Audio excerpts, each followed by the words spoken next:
Uncensored brought to you by PointsBet. Check out PointsBet's great odds and offers. Download the PointsBet app today and gamble responsibly. Well, my next guest on Uncensored is, he's one of the best players in the world, without a doubt. Well, in my opinion anyway, if my opinion's worth anything.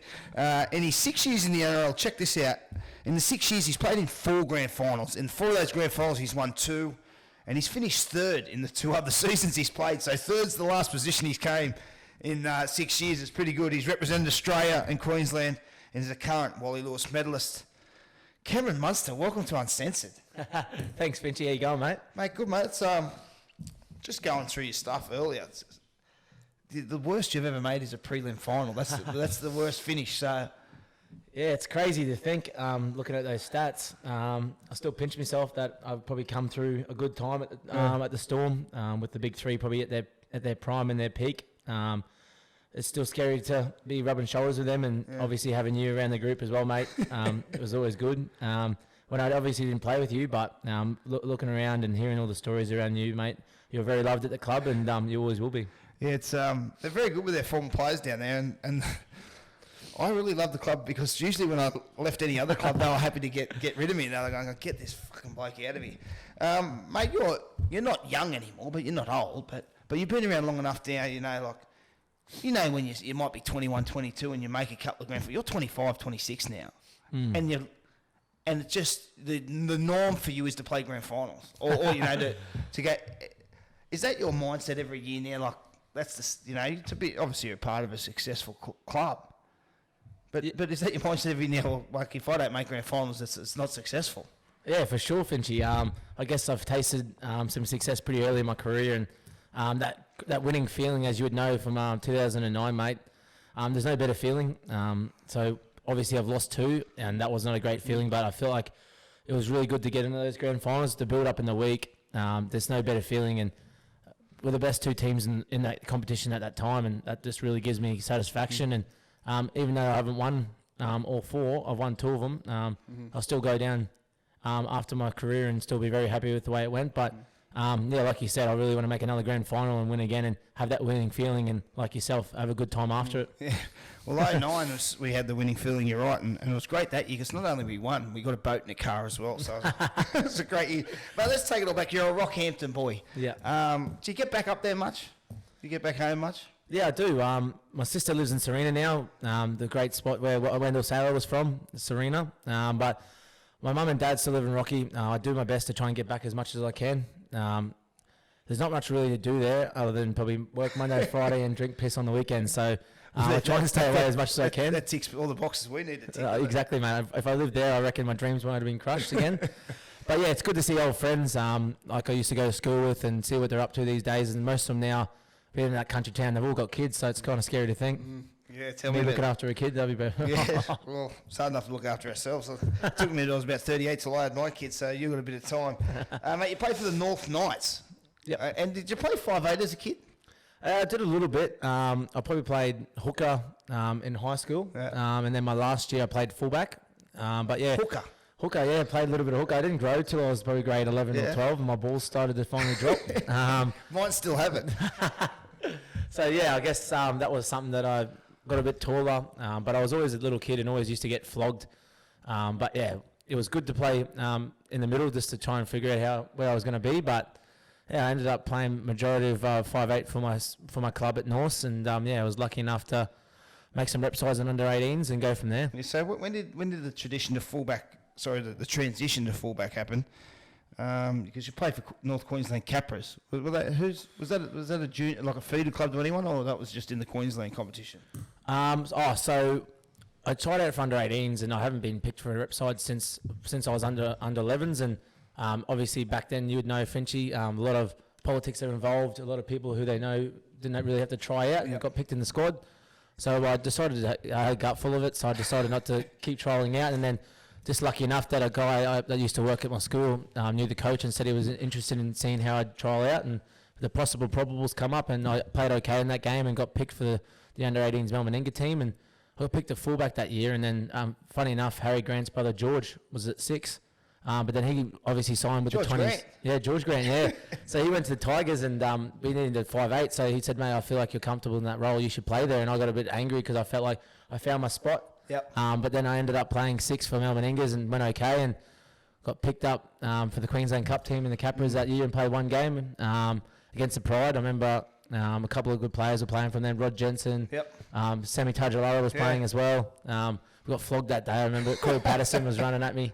It was a scary time for myself in that game. But the following year, Jason Hetherington was coach, and I pretty much just got rookie of the year that year. But Broncos was a feeder club, and I went down there for a development. I was like just a couple of days just to see how I'd go out, and they pretty much just told me I wasn't tough enough.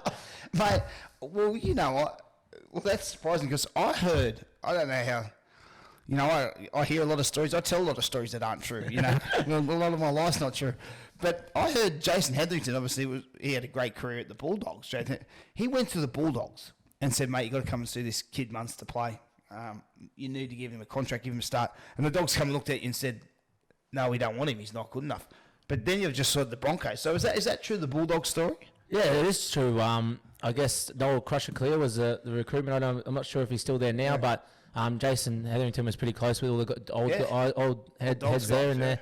So he was trying to really push for me to go there. And when he said they were kind of interested, I said, oh, mate, I'll be more than happy to go there, like if it's give me a chance. And then I think the team started to realise that when the Storm were interested, and obviously Paul Budden was the recruitment there. And I guess when they started taking a little bit more notice on me, his team started to try and poach me. But after that, once I heard those kind of comments from both teams, the Bulldogs and the Broncos, my eyes were pretty much set for the Storm then. And then this is a testament to Bunny, but and obviously I'm biased towards the Storm because I just think it's a wonderful, wonderful club. But right there, and then here's another one. You can add a list to you. You're another one where Smith was the same, Slater was the same, Cronk. They got knocked back from other clubs. But something the Storm seeing you that they think they could develop, or they think you've got a baseline that you can work off. And they sign you, and you think other clubs, be sitting back now going, Jesus, how did we miss that? But you must have been pretty happy when all these other clubs knock you back, or you hear they're not interested, and then the Storm go, well, we'll have this kid down in Melbourne. Yeah, funny enough, Finchy, we actually went to watch a Storm game at Anzac Day, and they showed me the facilities during the week before we played a game on the weekend at the Queensland Cup, and everyone was so humbling, so welcome.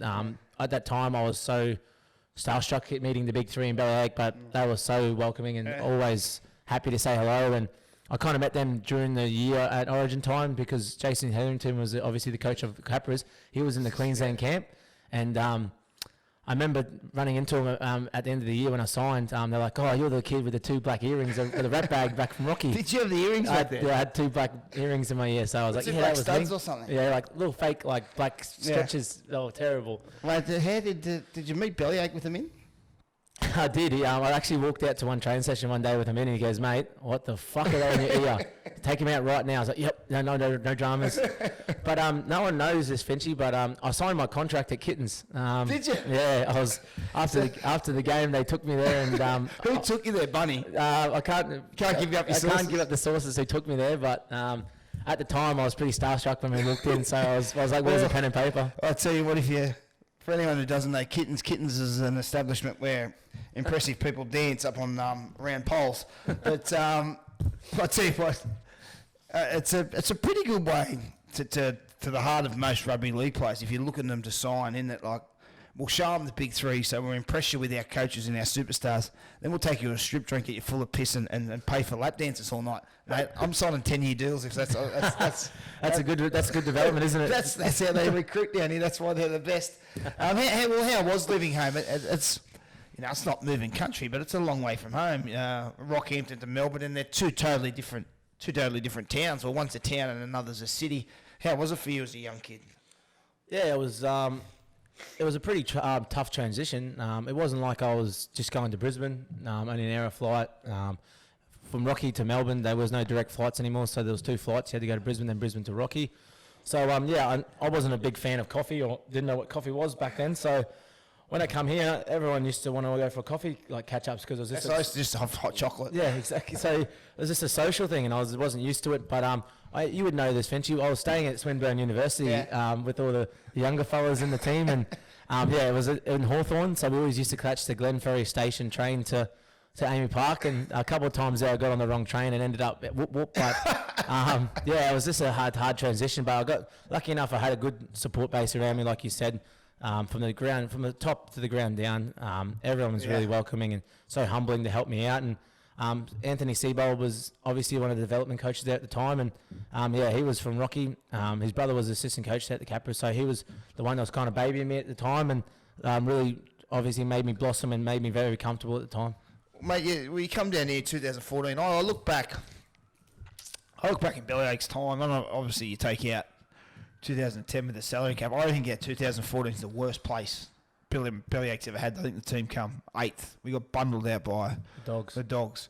But I really thought just the squad we had wasn't strong. So you come in, they bring you into the NYC competition to start with. So you're in and out of there pretty quick into the East Tigers setup. So you're going back up to Brisbane a lot. You've just come down from there now, but you're spending your time back in the Queensland Cup. Was that made it a bit easier being, going back to that feeder club, the East Tigers, and playing in that competition you just sort of come out of? Yeah, for sure. I remember playing against East Tigers when I was at the Capras, and Kenny Bromwich, Timmy Glasby, all them guys, and they must have found out the club was interested, because I remember Kenny just out and out just after me when I was playing fullback and just tried to take my head off all the time, and I always laugh about it with him now. I just remember him saying all the mate, like giving it to me in the game, going, mate, I'm coming all day and all that kind of stuff, and I was just like, what's going on here? They're coming after you now. They're asking you to put them through a gap. They're going, fucking jam in your ass, Kenny. You're trying to knock me out for 10 years. But yeah, so at the time, Siebes and the coaching staff were thinking about taking me out of my comfort zone, and they were going to place me at the Sharks or a New South Wales Cup at the time, and I was a bit off it. I was like, no, just send me back to Brisbane, get me back to Queensland. And then we ended up finding a common ground, and I went back there, and we ended up making the grand final that year against Northern Pride. We got flogged, but you think about who we had in our team that year, it's crazy to think. We had myself, Cody Walker, we had Kenny Bromwich, we had Felice Kafusi, we had Richie Kenner, Mahe Fanua. We had Jared McAnally on the wings when he was at the Dogs now, or was at the Dogs.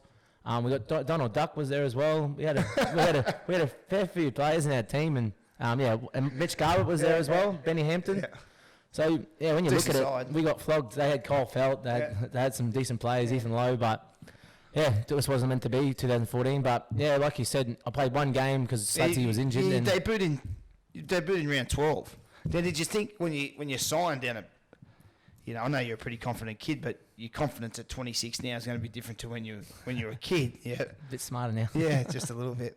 Some might say you're slightly above average. How was your like you come down here? Do you think is your goals to make first grade or debut for first grade that year, or was it a surprise to get the game? Because it's round 12, so it's middle of the year, or it's fairly early in the year. Yeah, look, Finchy, I was a pretty confident kid, as you said, when I come through. Nothing really fazed me, and I was probably had a chip on my shoulder when I come through.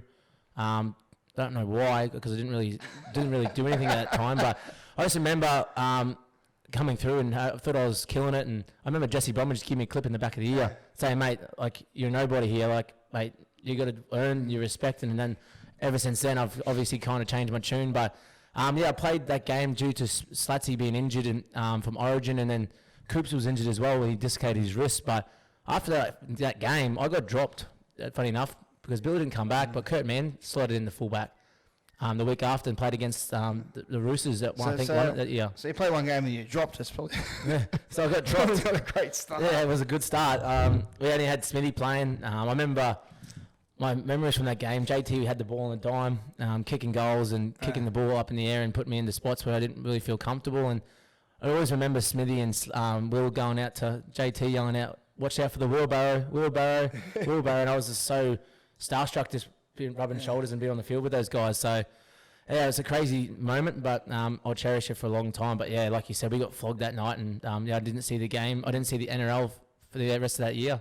Yeah, well, that's soon about to change. Because at the end of that year, Billy has a bad run now of injuries. Just for a few years, done into 2015-16, virtually wiped him out, mate. You end up playing 19 games in 2015, and this is the start of really your career. Even though you did debut one game in 2014, but Is what's your goals going into 2015? Knowing Bill, because Bill was injured. When did he injure himself pretty early in the piece, didn't he?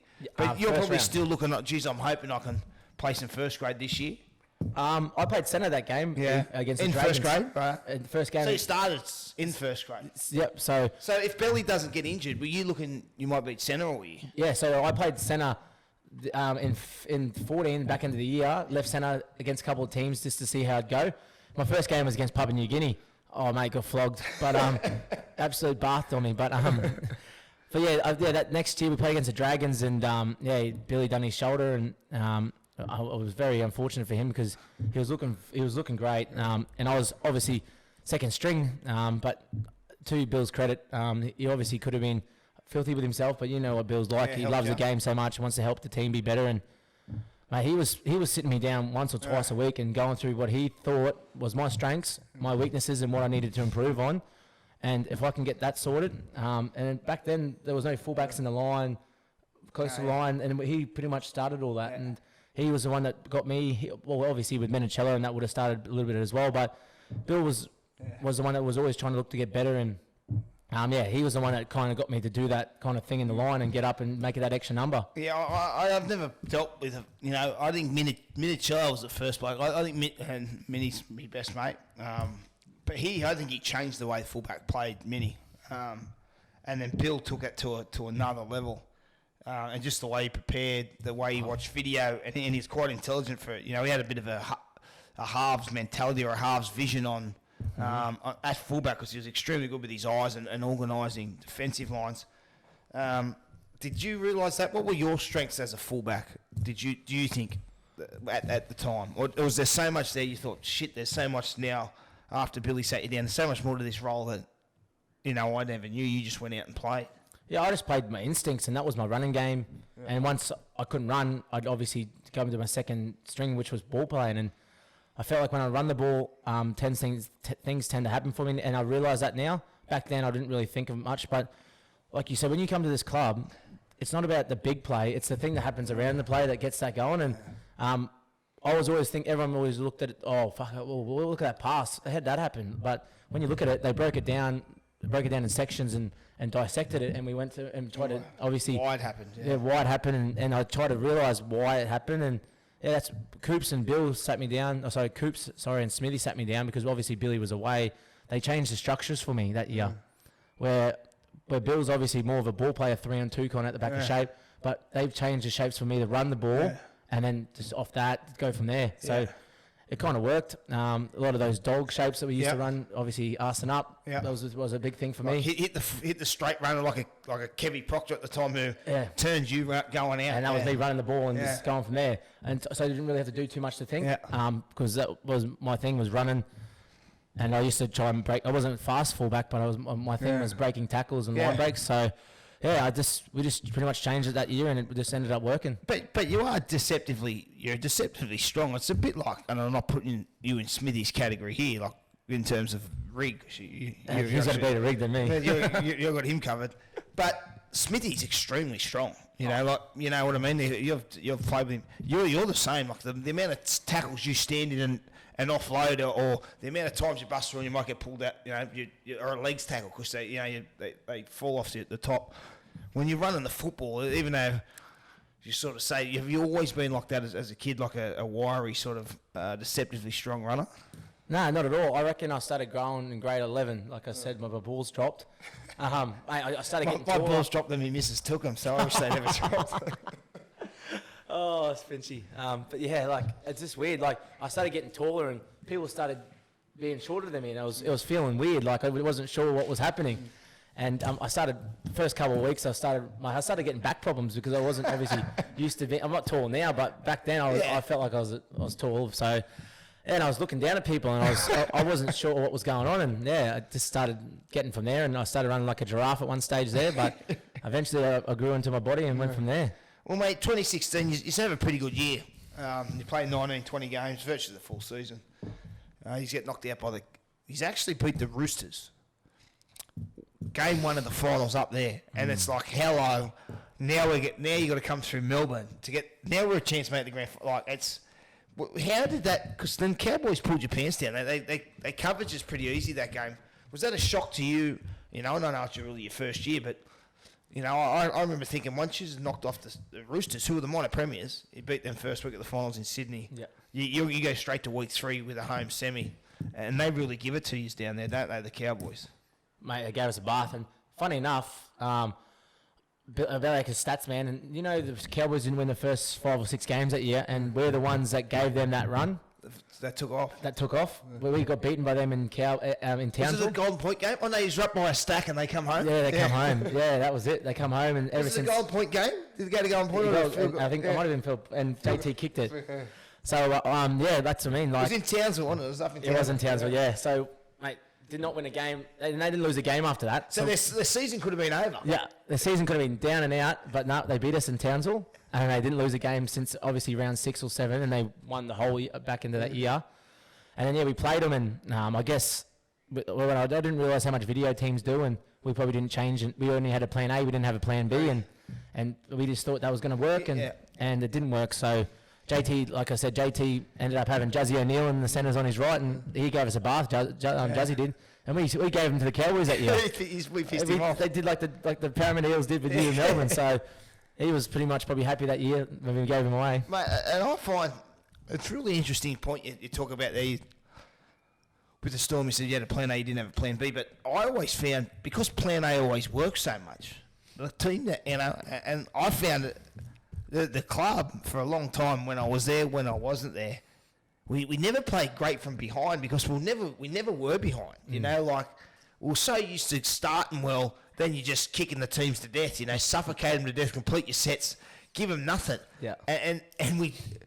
People said that the plan B didn't work. Well, we never used the plan B because plan A always worked. Yep. Very rarely you went to plan B. So at times when it looked like the Storm was frazzled, it's because we fucking never used, like you never needed to, you know, or the club never needed to. For virtually the 10, 15 years, you very rarely had to come from behind because the club, Bellyache's always been big on the start, you know, like start of a season, start the game, always start fast. And you know, I'd love to know the percentage of times the club's won when you score first. You know, it's you virtually might as well call the game. If Storm score first, you might as well just call the game off. It's all, you know, that they just give you nothing. Yeah, so that's always been a thing where, yeah, plan B doesn't. We didn't have a plan B. Well, fuck, you never usually had to use a plan B because plan A was so successful. Exactly. So it was kind of an eye opener when you look at it because, like you said, we beat the Roosters, minor premiers, and then come the Cowboys and. Yeah, we knew what their shapes and that were doing, but yeah, when you give someone like JT too much time, he'll make you pay, and he did. Well, talk about making pay. G's made him pay in 2017. Now, just before we go into so I didn't know you played much 5'8" as a kid. So you go. This is the year you go to 5'8", and really it's a decision that turns your career on its head, really, because you're a mate of mine, but without doubt, I'll be quite, I think you're the best player in the world, but if anyone argues, I said, well, you're at least in the top 3. You can throw it to Desco in there. A Cleary was great this year, or Taumalolo. I'm sure I'm missing someone there, Whiten. But, you've elevated your game to elite status now at 5'8". So when did this decision come about? Did you sit down with Craig at the end of 2016? Because Bill comes back in 2017, but they're still not sure if he can play or not. Yeah, Adam O'Brien was obviously the assistant coach, and he's obviously the head coach of the Knights now. And he's a very smart man. He come up to me at the end of the year and goes, mate, I think I can turn you into a 6. And I said, oh, yeah. And he goes, look, Bill's going to come back, and this is probably going to be one of his probably last, or not, if not his second last year. And we'll just see how we go from there. And I guess playing there, we obviously changed it up. We went and see Matty Johns and Coleroy. And everyone's got that arrow shape now, that triple shape from that year in 2017, and having that rucky on the inside and the rucky on the outside and playing straight. And look, teams couldn't defend it. You'd have Bill on the short side, you'd have me on the back on one side, and then have the centre at the back of the second rower, and teams couldn't defend it. Like they either that 3-man, the 6 had to jam. If the 6 didn't jam, then you get the ball on the right on them and pull their pants down. Did you find? I found a lot of play-for-play stuff because, a lot of teams had it sort of transitioned into that, right, let's work to a point for one big play. And that one big play worked for a while, but then the teams got used to that then, and there was a lot of, well, you got to put a play on for a play. Like, a lot of Storm stuff was, right, you might rush a play to the right, but then you'd come back with a long shift where, fuck, they just might be able to handle the first one, and then you were coming back at them with the three of you in, like, might be a long ball off the sideline to Smithy. Smithy would hit Cooper. Cooper then would hit you on the left side, and away you went there. It was like waves of attack, especially in 2017, off the back of a massive forward pack, and you were blowing teams away. Yeah, it was a fairy tale year for myself as well. And listen to Matty Johns, and you know what Matty Johns like. He's a very smart man, very good with his footy. And I guess when you shifted it to that spot where we were talking about that shape, and then everyone would gravitate back to where the ball was. So there was a lot of space on the other side to the other winger. We just needed to get the ball there, and we kind of spoke to our main ball players and just try to get the ball to them quickly and sharp. And if we did that, obviously you know what the ball does. The ball would do the work, and you get to those spots. And like you said, teams couldn't defend it until 2018. They started doing a bit more video, and I guess when Cooper Cronk left us, he probably took it to the Roosters and done another gear. They probably did it a lot better than what we did with Keary and Tedesco, and teams couldn't defend it then. And we're getting a lot better with it now without Coops there. Obviously, me and Hughes, you got to ball play a little bit more now, so we got to get better at that. Because obviously with Coops, he was the one that always used to do that shape for us. So it was just me, like I said, me on the back of it, like playing like a fullback in that year, because we could just use Coops swinging. So that's teams couldn't defend it because he was on the ball on both sides, and you'd have myself on the short side and then have Bill on the open, or then have me on the other side and then have Bill on the short side. So they didn't put 4 down there. You just go down that short side, and Bill's 9 times out of 10 picking the right option. Well, we'll get to your involvement once sort of Cooper leaves, but still staying on that, how confident were you in that season? Because on that right side of it had been such a dominant side. So there was Cronk, Proctor, Chambers, Slater at the back, and that was there from when I was there, and before that it was, going back to 09, you take Proctor out, you put Adam Blair in the right second. So the Chambers, Cronk, Slater, on that had been there for a long time, and it was very much, if in doubt, go there. Would always tend to go there a lot.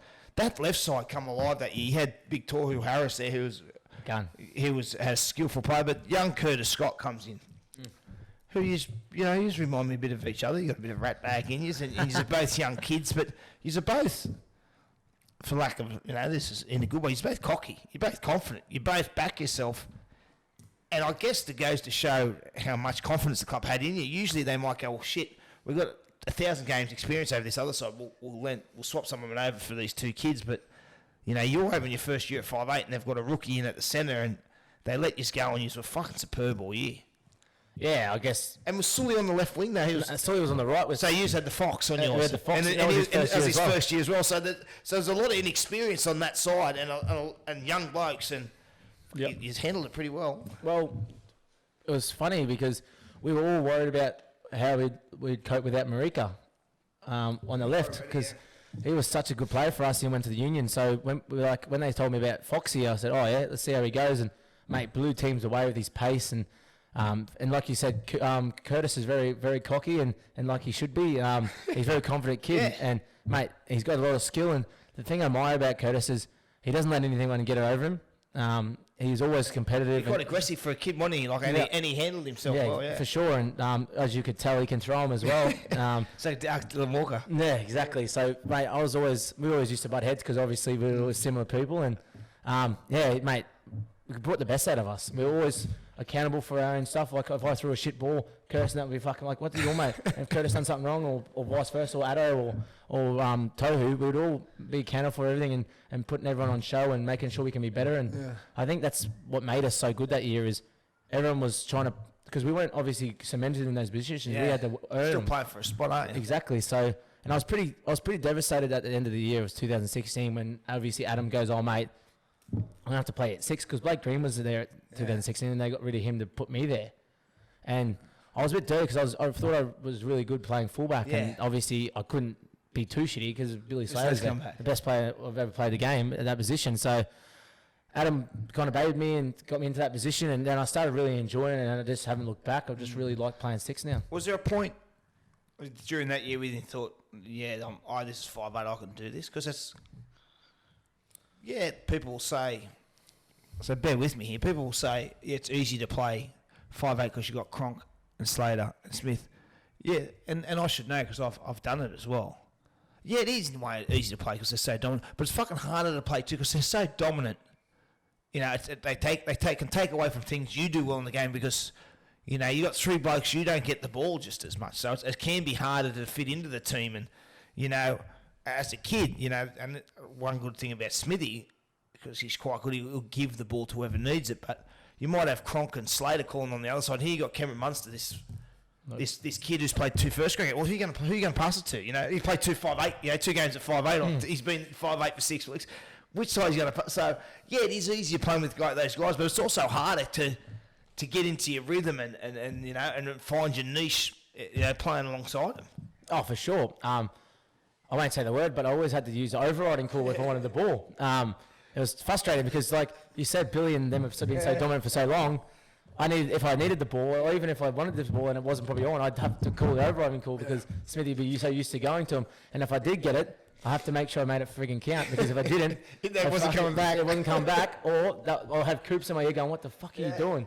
And so, yeah, like you said, when you did get the ball, you needed to make sure it counted because next time you might not get it again. Mate, I had GI outside me, and so GI was on the left, and that's why they got me down because they needed someone a bit older because I'm obviously older than the boys, and I was never afraid to overcall Coops or having an argument with Coops wouldn't bother me. So to get GI the ball, and Coops going, "Oh, why'd you call for?" I go, "Mate, see that bloke there? You know, I'm not calling it because I want to run it. I didn't want to get tackled. You know, that bloke there, Greg Inglis, yeah, he goes pretty good. I just want to get him the ball, you know."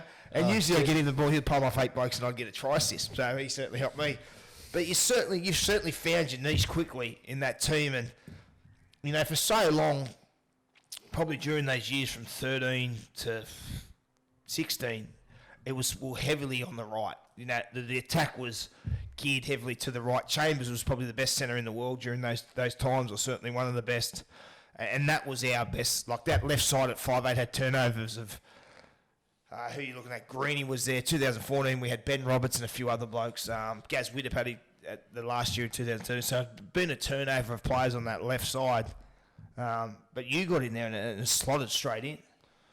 Yeah, I guess I had to probably earn Coops' respect to get the ball and probably try and show him that I really wanted to work hard in that position to get the ball because Coops wasn't an out-and-out 7. He was a centre or a utility, and he made himself a 7 and he worked hard to get that respect and earn the respect to get the ball. So I kind of went down with Matty Johns and really tried picking his brain and really tried to show him that I really wanted to be good with him and try and get that combination going. And I kind of showed where what I needed to be better at, and he told me what I needed to be better at, and I worked with him on it. And I think that just showed he had a little bit of confidence and trust in me. Not a great whole lot because you know what Coops is like. But and how was that? Because you know, I'm only sort of saying this because we're pretty similar personalities, you know. We're pretty similar people. Frank Panisi always says, just when I thought I pissed you off, Finchy, I just got the point .2 version of you, 2.0 version of you. When Munster walked in, I said, well, mate, hopefully he doesn't have as many issues as me for his sake. But how was that? Because I know Coops is a bit different to us, you know, but we're a bit different to other people as well. Yeah. How was that? And you're a lot younger than him. And Coops is a tremendous teammate, don't get me wrong. He mixes with everyone. But how was that as a younger bloke fighting him and you're different interests, different stages of your life? You know, Coops is settling down with the missus and looking to have kids, you know, where I'm pretty sure you might have had a few kids around the traps at the time. But it's a different stage of your life. So how was that finding that common ground with Coops? I guess I tried to break the bubble pretty early and just give him a bit of stick. And we always used to have a bit of banter and a bit of a laugh. And surprisingly enough, I got along with Coops really well. Yeah. When I told people that I got along with Coops, everyone was like, "Huh?" And I'm like, "Yeah, I got along. I got along with Coops, yeah." Because you know what he's like. He's very diligent with his preparation, and I think his only takeaway meal or bad meal was sushi. Yeah. So he was very, very serious with what he put in his body, and yeah, I used to every now and then I used to always ring him up all hours in the morning and try and get him to come for a beer. Even when I wasn't playing with him, I just tried to.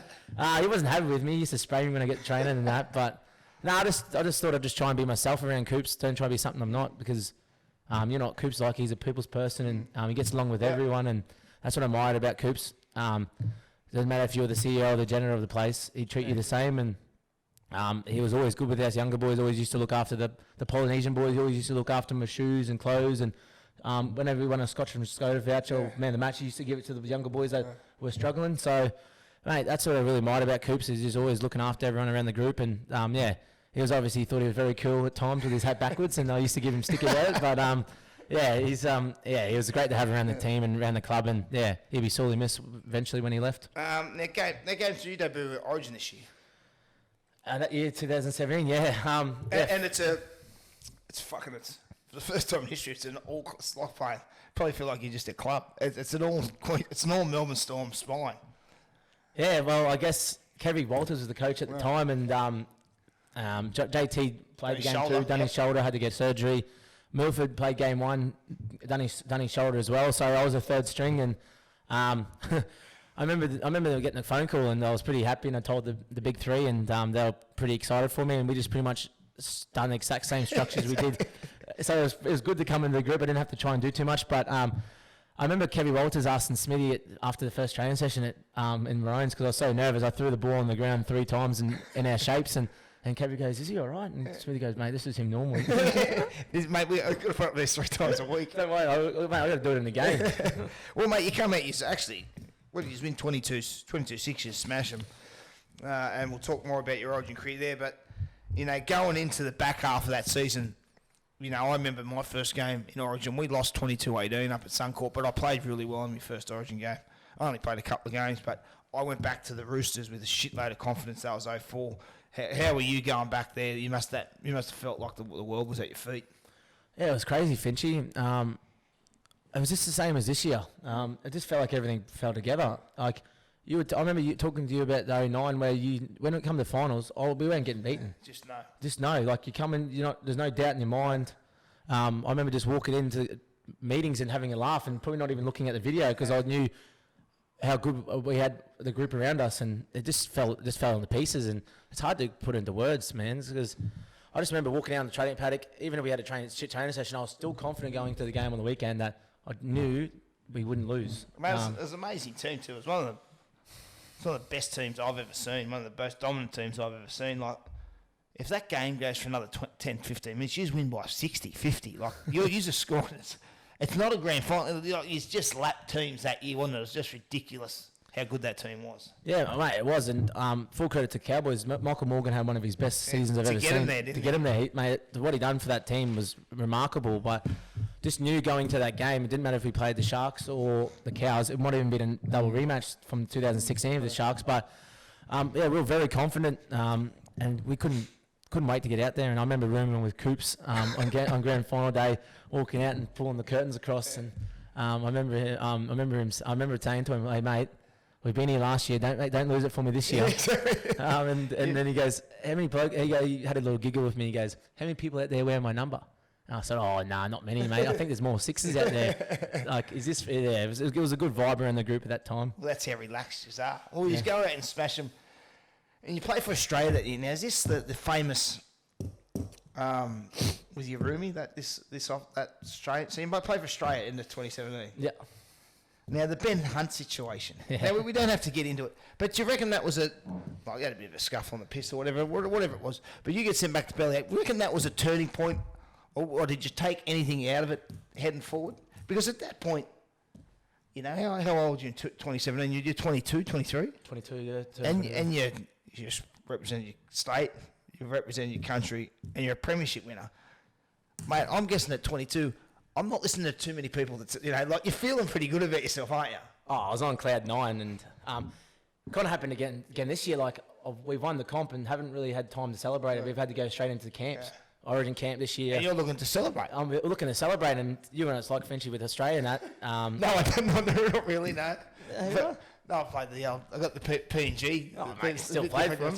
Still played for Australia. I'd claim it. But, mate, yeah, it was just that time where I was 22, and Emus at the time, it's encouraged if you're not playing, let's go get on a drink. Get on the piss. And you don't need to be, that's the pot calling the kettle black. Blokes like us don't need to be encouraged. No, exactly. Probably be more telling us not to. Yeah. But yeah, look, it's, I didn't play against England. They played in Melbourne. We went out 2 nights there. And then we played against who else we play? Is New Zealand over here then? Or? No, New Zealand. It was a World Cup. We only had England. We had England, France, Lebanon, and I played the next 2 games. But I remember I still got in a little bit of trouble in Melbourne. And I got back to the club. I got back to like Storm and also Mel and the coaching staff. And I remember being in Manly, getting the nod to play against Lebanon in Sydney. And I remember him coming and talking to me inside the Manly gym, and he goes, "Mate, you need to pull your head in a bit of hearing some stories around the group." So I was like, "Yep, no." When Mel was talking to you, Mel, no dramas. But do you think he's probably right, or you're thinking, fuck, geez, they're overacting a bit? You know, when you thought you can't be wrong. How were you thinking as a young kid? Yeah, he's probably right. Or you thinking, fuck, they're making a bit of a big deal out of this? Yeah, I thought they were probably making a big deal of it, to be honest. But I wasn't going to say that to Big Mel. He's done everything in the game, and he's an immortal. Most respected, isn't he? Exactly. So he's one of the best centers ever played a game. So I was always going to listen to him. So I was okay in that game. Fun enough, I got to play the match that game, and then play the match against France as well. And after that, we went to Darwin, and I was going to be 18th man against Samoa. And you know what Darwin's like, play life. It's hot as there, and we just had some tequila shots at dinner and got really rowdy and went to Monsoons. And I remember dancing and sweating up a storm. Get your shirt off? No, I didn't get my shirt off, I don't think. I got drunk, and I was very sweaty, and I went to go hug Benny Hunt, and Benny pushed me, and I felt was he? Was he filthy? He just showing a bit of love. I was showing a bit of love. He was drunk as well, and I fell over, and a little scuffle happened, and then I got kicked out. So you have a chat to Bellyache about it. Do you look back and do you think it was a turning point? Because you just deal with it and move on. I guess it was probably not a turning point, but something you can learn from, as a kid. Probably more picking my times. Yeah.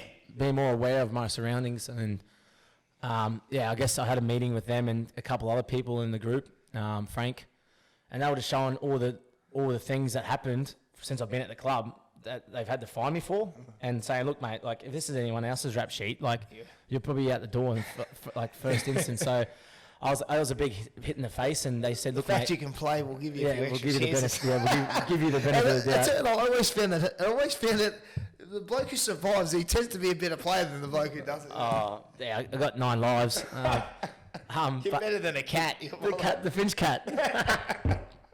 It was crazy. I got there, obviously chatted there, but at that time, I was 99 kilos. Okay. I was big boy. And for someone who was supposed to be small. Yeah, I was. What do you play at?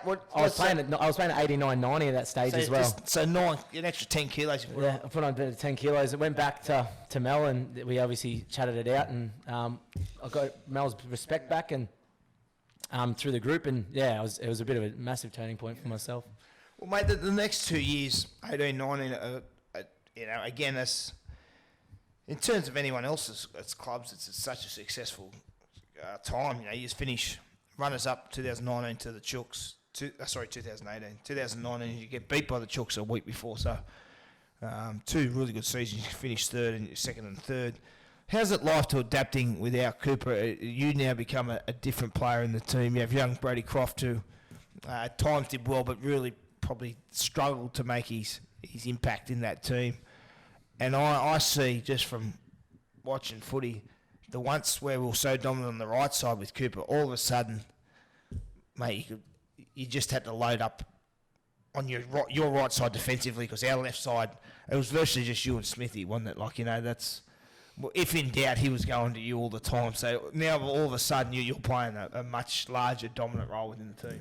Yeah, it was. I guess it didn't help having 3 or 4 different halfbacks that year in 2018. But and you're trying to how's that? You're trying to find your niche with the halfback, but at the same time you're fucking carrying the halfback as well, aren't you? I wouldn't say carrying him, but virtually, yeah. Yeah, I tried my best to try and do what I could, but it was frustrating because, like you said, if you can get that spine set in stone, other than injuries, it goes a long way to obviously getting that morale and playing good footy, and we just couldn't get that in 2018. Did you find it hard? Because Smithy's a bit like this as well, and you're exactly the same. Why you want the 7, whoever's there, Brody or whatever young, Jerome when he first come in now, obviously Jerome's a lot more settled and playing great. But when they're first trying to find their feet, you want them to find their feet, but fuck, I want to win this game too. So, and you're a player who, when the game's on, when there's something about you want the ball in your hands. Yeah. So you want you don't want to be jumping in and jumping on someone's toes, but you also, fuck mate, we've got a game to win as well. So how hard was that letting the halfback find his rhythm?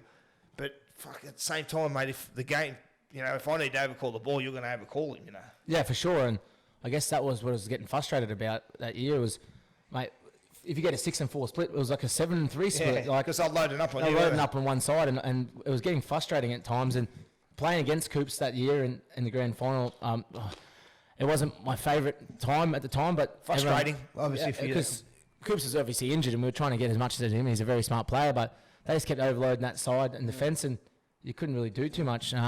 But even though I got sent to the bin twice, it's obviously not a great thing for my career, but it's probably a learning curve as well. At big moments, you need to keep a clear head, and I obviously didn't keep my head that time, and like I said, I just hate losing, and I lashed out, and it wasn't great for the game, and not a good look for my career.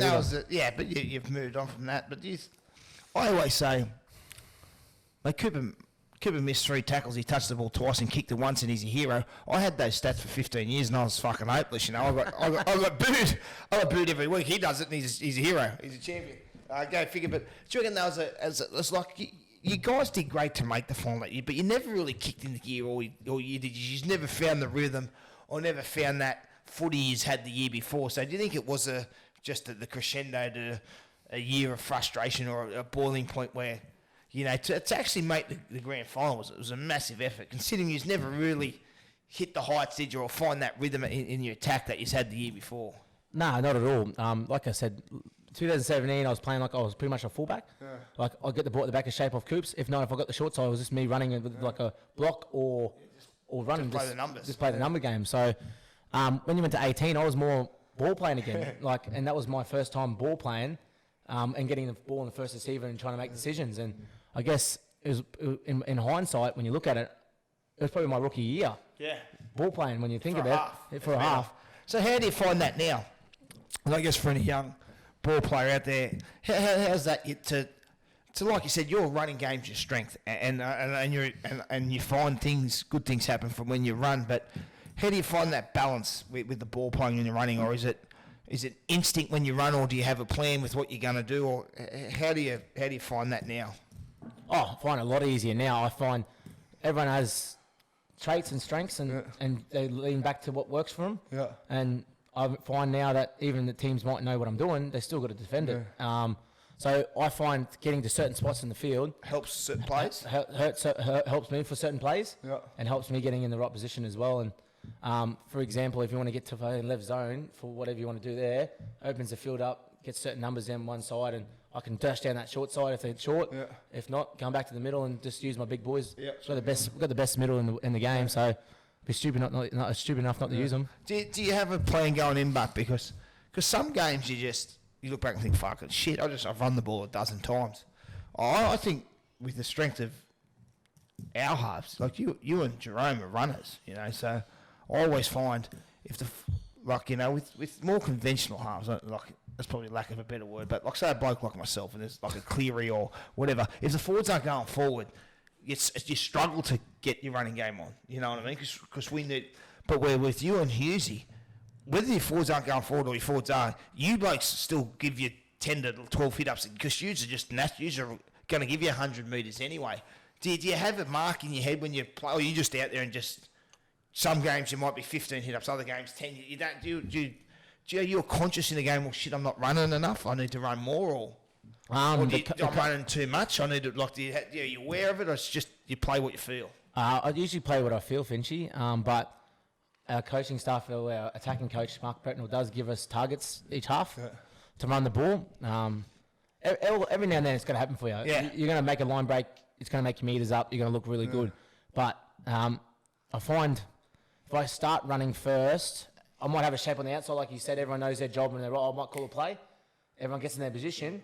But if I see something, then I'll just go and run. And then they might pull a player apart or pull a player away from me. Yeah.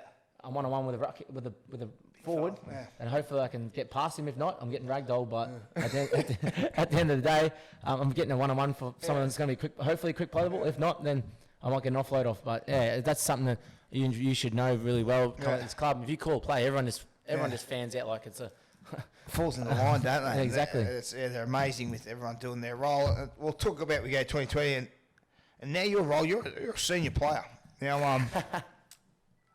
Mate, and then one week you have a laugh, but one thing I sort of said, and I said it to Brandon Smith, like, yeah, you're a scallywag and a rat bag, but no one cares more. And that's one thing Bellyache said to me. I remember interviewing Bellyache about you after a game when I was at one of the TV stations, one of the 10 TV stations I worked for before they brushed me all. And I sort of mentioned you, because obviously I related to you a lot. And he goes, mate, one thing he says about you blokes, the scallywags, they just care. You care for the club, you care for your teammates. You got a great care for the club, and you say how much you had that. Well, yeah, you can be a bit rough around the edges as you spent more time with the team. You're learning from your mistakes.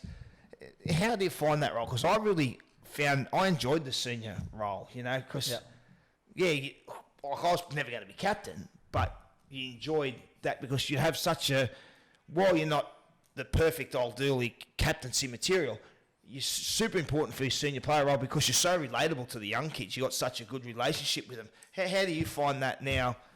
You're only 26, or you're 26 now. It's 26 now? Yeah, 26 You're middle of your career, you're not old, but you're looked upon as a senior player in the team. How do you find that role?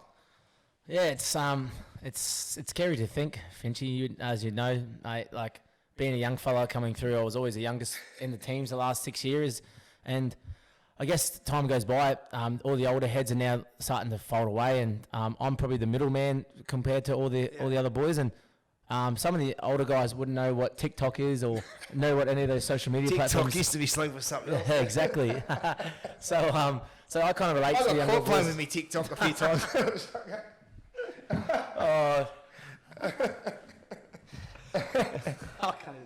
But yeah, you're right. It's a different, mate. When I started playing, there wasn't mobile phones. No. 99, like so Smithy's debut in 2002. That's 100 years ago. Like 2002 now to 2020.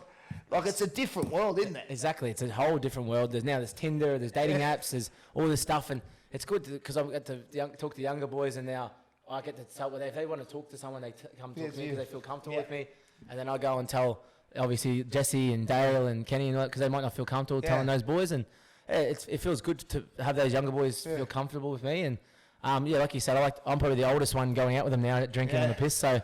It's crazy now. I used to be the young one making them feel with myself. Now I'm the one trying to look after these young fellas. So it's scary. Well, mate, you're only 26. I was 32 and I was still doing that. I remember me last year at the Storm. I knew I was going to retire. So I'm looking for someone to go out with all the boys my age or settle down with the kids. I had to go out with a few of the under 20 boys, and I'm not going to the shitty pubs they'll go to. I'll take them to the Grouse Barkley. They couldn't afford drinks, so I'd give them more money. So I was especially paying 8, 19-year-old blokes to drink with me, all these young blokes. But now talking about that role, and it was mentioned to you early, how important now is going to find that balance where, you're a senior player, you might have to come down on the boys at times or, tell them how it is. But at the same time, the beauty of who you are and the essence of who you are is you're a lad. You're one of the boys. You're a real boys' boy, and your relationship with players is such a strength. Your aura in the change room as one of the boys is a huge strength, not only just for your footy ability, but for your personality and what the energy you bring.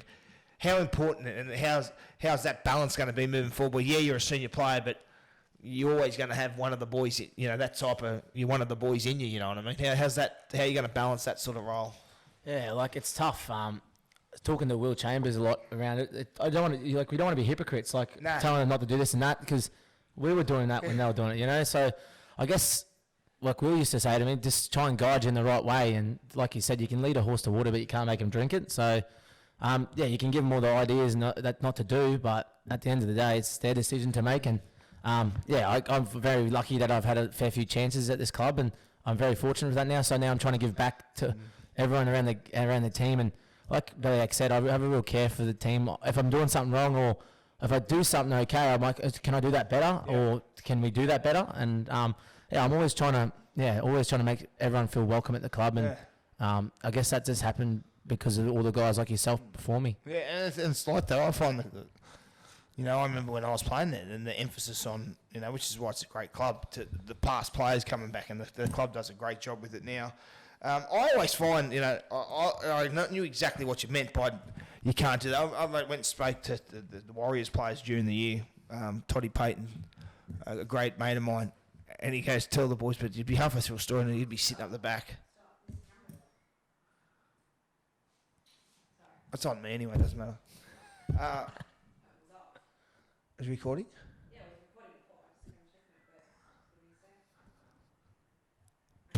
recording before. Yeah, so I go to see Toddy Payton, and he's Warriors coach, and he's talking about. I told him a bit of my story and a few struggles I've had post footy, but I started to tell a few odd stories, and he's up the back going, he's going, don't tell the story because Toddy's in the story. This is like when we were back playing. He goes, mate, tell all the stories, just don't tell any of me being in there. I said, well, it's not the truth, Toddy, But I always found that you don't want to be a hypocrite, and you don't want to say, don't drink now, because we used to drink at that age. Yeah. I always found that the best form of advice is if you talk from the eye, say, look, I did this, but, it didn't work out great for me. Maybe you shouldn't do that, boys, because you're going, mate, don't do that. You're going, fucking hang on, Finch, you drink, win or lose, hit the booze. That was my motto, it didn't matter what happened, we're going out drinking, what I mean? So it's going to be hard to find that balance. Talk about this year. How hard was that balance being in the bubble and the challenges you face, not only with the new rules, but away from home, COVID, everything else with it? How hard was this year? Oh, it was pretty daunting at times. We were living like kings in Twin Waters for the first 3 or 4 weeks, and then Sydney decided to become a hot spot to Queensland as well as Melbourne. So when we were living in Queensland, I think every second game was a Sydney team, so we had to isolate for 6 months there. We weren't living the hotel at all, so we'd go to training in the bus, leave training, go straight back to the hotel, have dinner, lunch, so whatever. Couldn't leave the hotel. We're lucky enough to have a cafe down the road, the Island, that come in and give us coffees.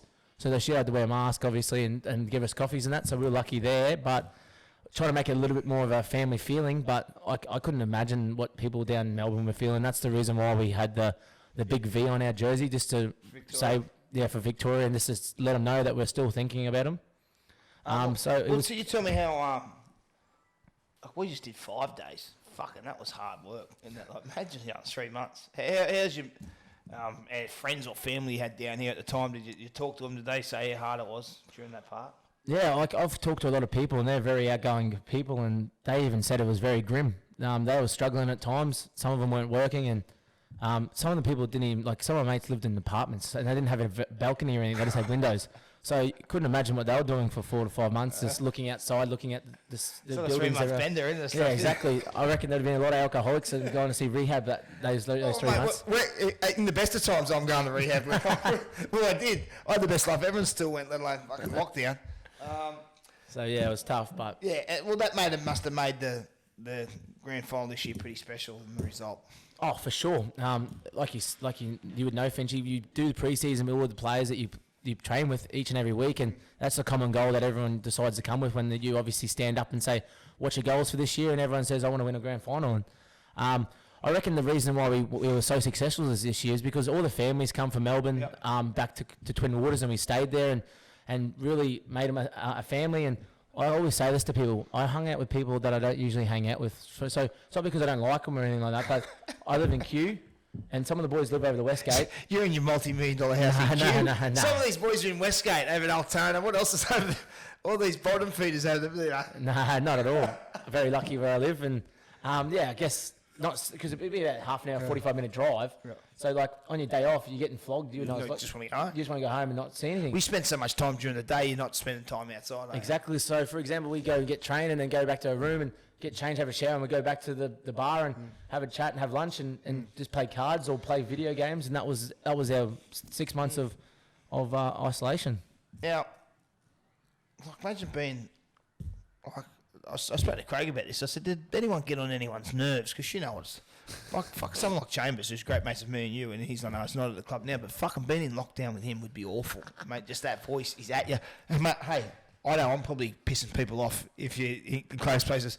I'd be up there as I'm well. guessing, yeah, that's what I'm getting at. Without actually saying, you're probably in that category with us as well.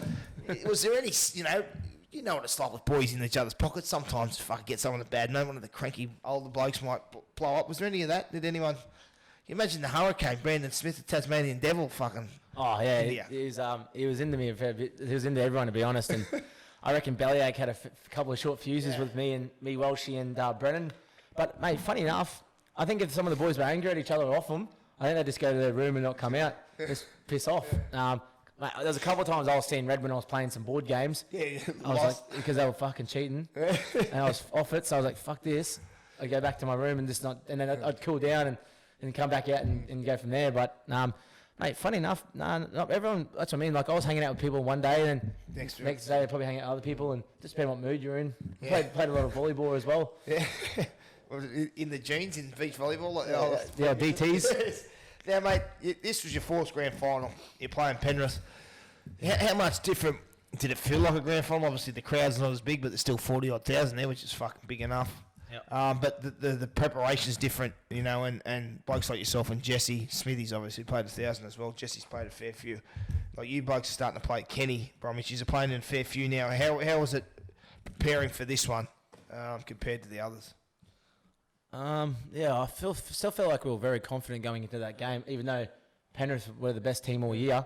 I just felt like we could improve a lot better, and we had obviously had a little couple of tricks up our sleeve to play against them, and lucky enough it worked. We just needed to put Cleary in a place that he hasn't been before, and In the phone box. yeah, in a phone box, and we did a good job on that until the last probably 4 minutes. He scored a try when there's 4 blokes on him. You should have seen Barrow's face when he fucking scored. What about the shepherd that day? Like, it was one of the greatest shepherds of all time, and the video ref lets it. Oh yeah, it is what it is, I guess. But the preparation in terms around the COVID and the restrictions, was that hard to deal with, or did you just have that down pat? I feel like there's a lot of soft tissues. A lot of soft tissue damages that year because of flying up on the day, flying back of the game. So yeah, I feel like there was a lot of injuries there in that kind of regard. But we were lucky enough to stay the night before. We had to fly out after the game, but to Sunny Coast. So it was pretty frustrating because we won the game and everyone's all hyped up, getting drunk, and then you have to jump on a plane and have a couple of beers, and some of the boys are falling asleep when you had to try and wake up and say, mate, this one's the grand final. Fucking wake up. But yeah, it was frustrating. But for my preparation and going into that game, you wouldn't probably know, Finchy, but 18 and 19, around those finals times, I punted a fair bit.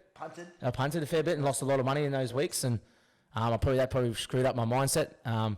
You would know when it's like chasing money when you're punting. A lot of things just chasing money in any. Yeah, exactly. Yeah. So I had a bit of a gambling problem those 2 years, and it kind of showed with my performances in those big games. Would that be something? Would it affect your sleep as well? I sleep pretty well, but I think coming up to, I guess, training and games. Did you talk to anyone about it? Well, run us through that if you don't mind diving into that, not a bit further. But when did you address that at the end of that season? Or yeah, well, funny enough, I lost probably in 2018 when we got pumped. I reckon I lost easy 20 to 25k in that week. Just punting, and the club kind of found out at the end of the year what happened, and they kind of knocked on the head pretty quickly, and now I've got a bit of a budget now, so that's good. Yeah, so it's good. That's to me, like I've realised I can't go into games anymore having that head noise, and I've kind of pulled up the reins a bit. Yeah. Or like I said, it's a roller coaster, and it's like even on the drink. Yeah. So yeah, just trying to find a balance in that, and like find a way of my preparation to get myself consistent, like the big three, or even some of the boys that played. And that's the key, consistency in life, and mate, whether it's gambling, whether it's drugs and alcohol, whether it's sex, whether it's food, whatever it is, if it's an issue, it's an issue. You know what I mean? So I'm thanks for being honest about that too. But well done, and I'm getting, I'll bring it to a head, because unlike me, I had some issues with drugs and alcohol when I finished. I'm 32, 33, 34, 35. I'm a grown man, and I didn't address it. And next minute, how quick it's got you, and I'm in quicksand and I'm gone, and it's too late now. I've got some big issues.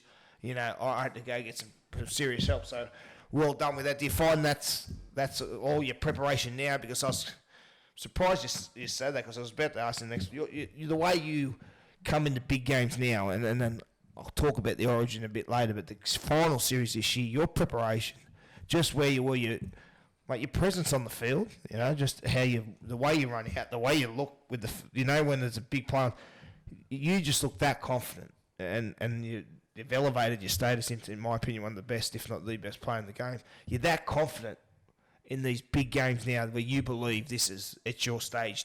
That's what it looks like to me. Do you believe that? Oh, I feel like I need to believe that. Yeah. It's probably, some people probably think that's arrogant, but...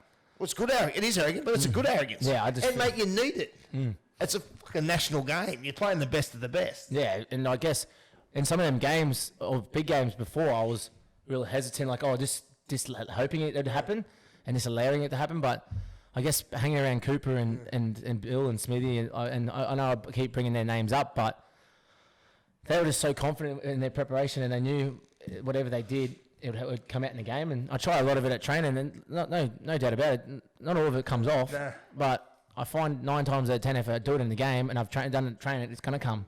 So whether it's a flick pass, a kick, whether it's making a tackle or putting my head where I shouldn't be putting my head. Like I said, I'm probably a smash crab at the moment. I used to look like an 8 out of 10 at full footy, but now like a 4. But anyway, just very confident, and just working with the shapes and that we run. I just know when it's run well, not many teams can stop it. And it's funny you say that, because I remember, and Cooper's very much like this. Like, Cooper was great at, this is what I do, I'm going to do this great. Mm-hmm. I'm not great at that. I'm just going to stick with this. So Ricky Stewart, I spoke to Stick, and Stick was great saying, you should never do anything. Tim Sheens told him, don't do anything by hope, Shit, I might kick it over there, I hope our winger gets it. Or I'll throw a long ball, I hope it doesn't get intercepted. Yeah. I was a bit like that, I think I can do that, where it's fucking not on. A bit of a hope and a prayer, you know what I mean? That sort of comes where you know your game well, and it seems, and especially with the Storm, Beliak always says, I don't care if you tried in a game, but you better have practiced it during the week. Yeah. He'll still blow up in the games, but Finchy, if you do it at training and he blows up at your training, you've done it at training, you do it in the game, he's like, fuck, I can't do much about that now. You've been practicing it. And that's why I still get the odd spray all the time from him at training saying, what the fuck is that? But in the games, sometimes it comes off, and he comes up to me at the game and says, about time you trained it. Yeah. So, yeah, it's a bit of a parcel, but yeah, it's good. Do you feel like you're at where now it's with the Storm, if they're, because actually, I'll go back a step before I ask the question I was about to ask then. How proud was this moment this year? No Slater, no Cronk now. You and Smithy. Smithy probably won't say it, but I think Smithy would hold this one right up there, because he's done it without these other two that he'd won everything won. How every grand final special I know, but how proud are you that, you're the 5'8", but you're the main man, you're the main half now. How big a step was that for you, or how proud are you for that moment this year? Oh, it was massive. There's always question marks over my head when I won it in 2017, and I've obviously had a lot of great success with Coops and Bill, and especially Smithy as well, and I've been in a couple of nice milestones for all them boys, and I guess and I still got a lot to prove and a lot to learn and a lot to and get better at, and that's the exciting thing for myself. Without Smithy, I'd want to win again. Yeah. Just the fear of everyone thinking that I've done it because it was a Smithy. So I just want to prove everyone wrong again and have a ring to myself. I'm a very big team player, but just to have that's thing over head. Player, exactly. I love the challenge, and I want to make sure I get one before I finish again without those 3. Well, mate, then we go into what I was going to talk about now. Do you feel you're that player now within the team? If the game's on the line, you're the man. But that's a serious question, because that's a part of the psychology of great players. The bigger the moment, the bigger the occasion, the more they want it. And you, for me, you look like that's where you're at right now in your career. Would you agree with that? Yeah, coming into that mindset now of it's me, I want it to be me, and that's my mindset. And even if it doesn't come off, I still want to have it again. Back when I was obviously dipping my toe in with the boys and stuff, and they're like, oh man, we want you to do this. I'm like, oh no, that's too much pressure kind of thing. And Now I'm just like, if it's water off a duck's back. If it comes off, it comes off. If it doesn't, it doesn't. I'm gonna give it a go. So that's my mindset now. And I guess I've been very fortunate this year. Apologies, last year it all come off. It's gonna be another massive year for ourselves. No Smithy, bit of a changeover with Harry Grant, but everyone's seeing what Harry Grant can do in Origin. So yeah, it's very promising times for ourselves as a club, and I'm really excited to hopefully go again and win again. I'm going to get your opinion on the 2021 season this year, what's going to come up. But first, let's not bypass the most important part of winning a grand final, and that's the piss up. Now, I spoke to a few of you boys. I did it. Obviously the big scope was you talking to big skipper scope, Justin Horror. At times I was with Hoz. I spoke to Brendan Smith. There's some quality stuff there. The cheese. How was it? From all reports, you and Cheese certainly led the way. You both got the 3 daily endpoints, and then it was, Daylight second. And how was it? Did you lead the way? And Smithy's usually good come Mad Monday from a bloke who doesn't drink much all year. Yeah, Smithy was with us a fair bit for the majority of that whole time. Look, it was a crazy time because some of the boys went to Byron, and I was pretty devastated that I couldn't go with them because 2017 I made the World Cup, so I couldn't celebrate again. And I've realised that the Origin series was at the end of the year and we won it again. So I was like, it's not my luck, and I tried ringing Wayne Bennett and the coaching staff. So that's true, you did call him. I did call him, and you're pissed when you call it, obviously. Well, it doesn't help when you got Brendan Smith on your right, and you've got Matty Johns' son, Cooper Johns, is one of the best motivational speakers you ever had. And then you got Brendan Smith going, mate, we can have a good time. So usually you're supposed to have the devil and the angel. You had a double devil. I had a double devil on my sides, and it's hard enough. We're a devil anyway, so then you got 2 devils. You're relying on an angel to help you out, so you got the double devil. Yeah, and there's no one there telling me, nah, you shouldn't do it. So at what point do you start thinking when Cooper Johns is in your one ear, Brendan Smith's in your other, do you start believing, this is I can convince Wayne Bennett to let me go down to Byron? Well, I thought it was a massive chance.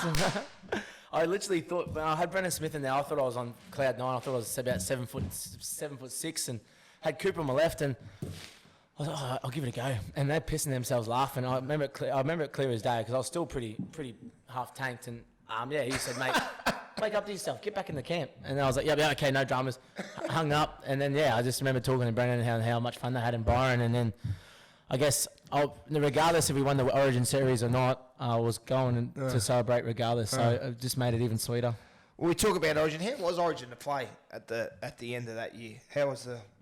Because you've obviously been part of Origin. Now you're fully entrenched in that number 6 jumper. How was that? Was it because especially the Adelaide game felt different watching it? Yeah, it was weird. I guess probably going into that game, I was still in party mode the first probably 40 minutes, and then I remember Wayne coming to me at half time going, man, the party's over, mate. We need you here.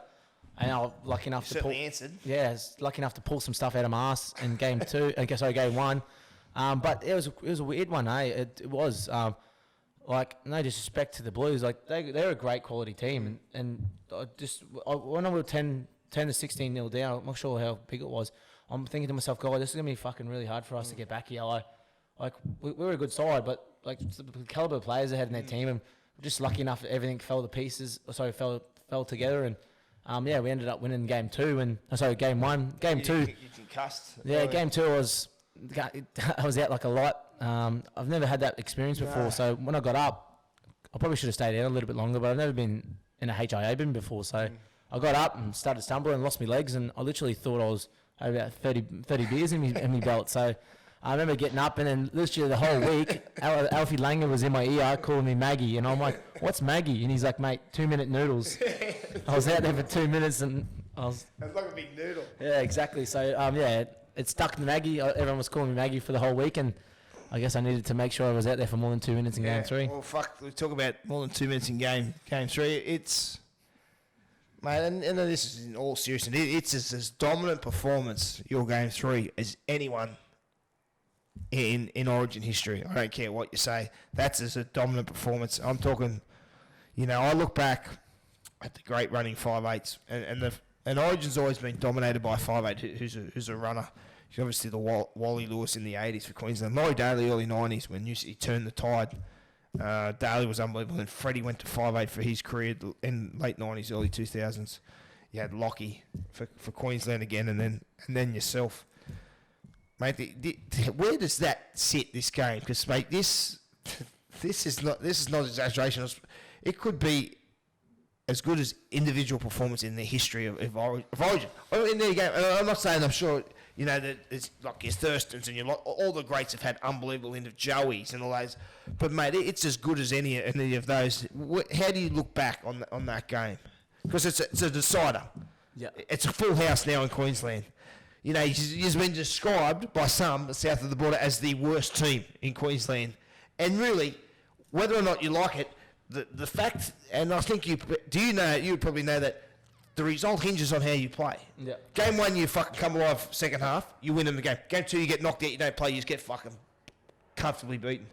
So you're going in with a lot of pressure, and that's the pressure you carry now, and every result, he will hinge on how you play. And you come out and fucking produce one of the greatest individual performances ever. Where does that sit for you individually? I appreciate the compliments there, Finchy. Still, it's crazy to hear all them great names to be mentioned. It's crazy. I knew I needed to perform, especially after the way Game 2 panned out.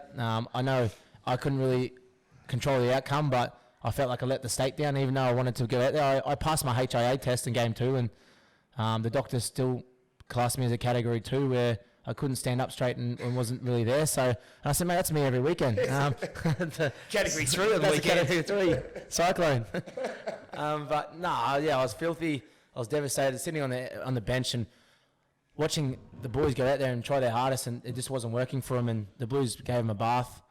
It was hurting, because even though I probably couldn't have changed that outcome, I still wanted to go out there and try and change the outcome. You still wish you could have had some input in it, and unfortunately I couldn't. And I was just sitting there being helpless was frustrating for myself. And I know both states really take the Origin series seriously, and both want to win. And I felt like I didn't do enough in Game 2, and I went into Game 3 going, I need to prove a point, and I want to prove a point. And like I said, things happen, and you got to make your own luck at times. But yeah, I felt like everything just fell together for me in that game, and just felt like we still should have won very comfortably, but unfortunately we bombed 2 tries.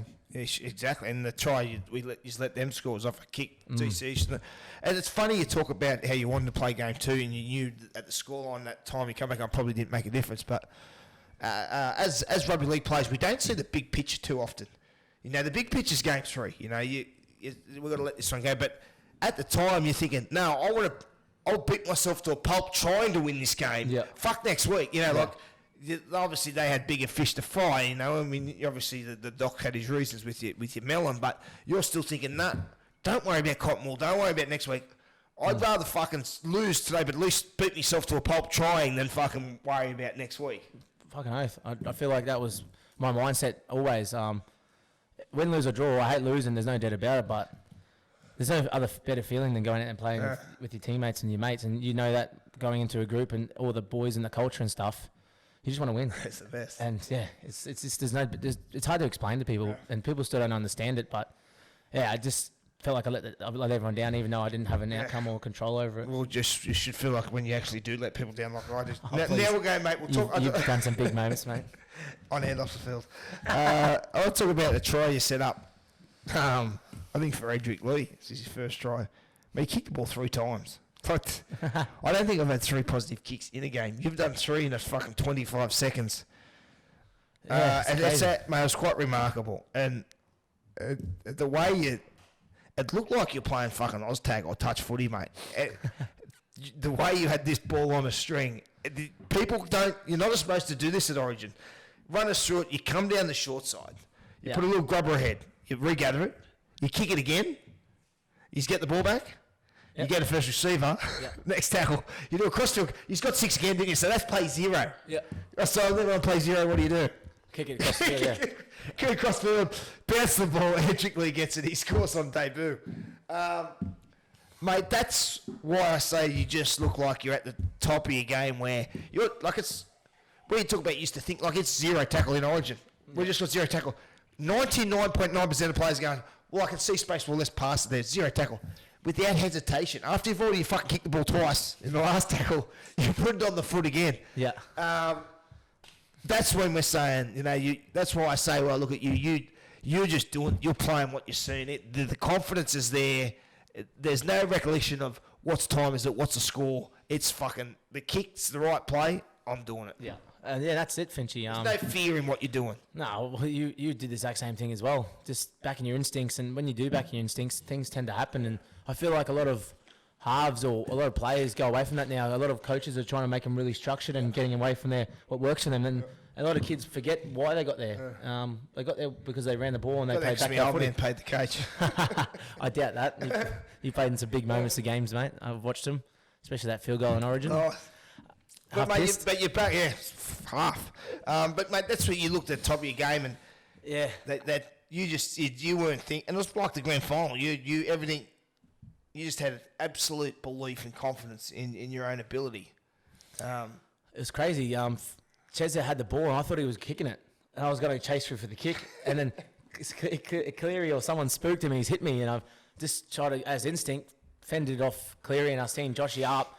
And I just decided to try and kick it, half kicked it behind him, and then lucky enough to get the right bounce for it. And I seen Tedesco coming to flog me, and I just knew I needed to get it on the boot, and yeah, it just ended up happening for me. At training, that probably would have missed all feet. I probably wouldn't have kicked any of them.